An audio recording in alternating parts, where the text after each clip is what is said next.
Cute মামা গায়ে হাত দে কম না আরে শিওর ও আমার কাছে আসবে আসো আসো আজব মানুষ তো এই তোদের ঘরে কি মামুন নাই আছে তো এরকম তো নাই রে মাম্মা বিয়া করবো কারে সুন্দরী এখন কিন্তু বেশি হয়ে যাচ্ছে সহ্য হচ্ছে না একদম একটা কোষ একটা থাপ্পড় দিব আর দাও না করে দেব। দাও না দাও মন ফালতু ছেলে পেলে কোথাকার এই তুই থাম এটা আমার আমি কথা বলবো ইয়েস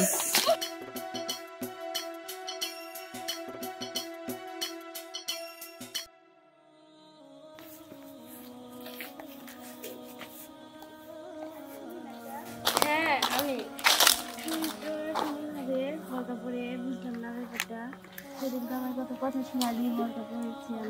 আসলে বান্ধবী আমি বুঝতে পারছি তুই যে সেদিন কথাগুলো বলছিস কথাগুলো আসলে ঠিকই বলছিস আসলে ইসলামের দৃষ্টিতে মেয়েরা সব সময় পর্দা করে চলবে এটাই হচ্ছে নিয়ম আর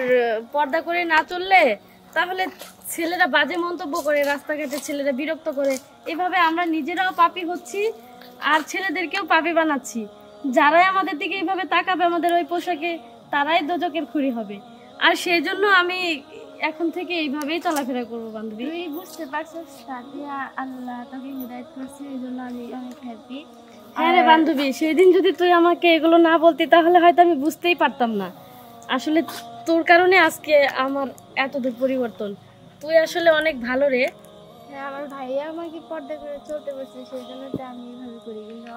তুই করছিস আমি অনেক ভালো লাগছে আমার যে তুই নিজের ভুলটা বুঝতে পারছিস আসলে ভাইয়া মানুষ যে বলে যে ভালোর সঙ্গে চললে মানুষ ভালো সঙ্গ পায় আর খারাপের সঙ্গে চললে মানুষ খারাপ সঙ্গ পায় ঠিকই বলছে মানুষ মুরব্বীরা ঠিক বলতো আজকে আমার বান্ধবী ভালো ছিল বলে কিন্তু আমি ভালো রাস্তা চিনেছি আমি আল্লাহর পথে চলতে পারতেছি আর যদি আমার বান্ধবী খারাপ হইতো তাহলে কিন্তু আমি এটা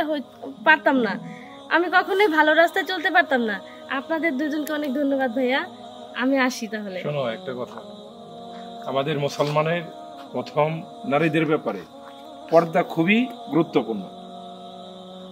পর্দা করে চলতে হবে পর্দার ভিতরে থাকতে হবে তাইলেই আমাদের ইসলামে শান্তি চলে আসবে আমাদের মাঝে শান্তি চলে আসবে হ্যাঁ ভাইয়া আমি বুঝতে পারছি তবে বোন তুমি যে সঠিক পথে আসছো আলহামদুলিল্লাহ আল্লাহ তোমার মঙ্গল করুক তুমি ভালো থাকো আচ্ছা ভাইয়া আমাদের জন্য দোয়া করবেন আচ্ছা আসি ভাই চলো।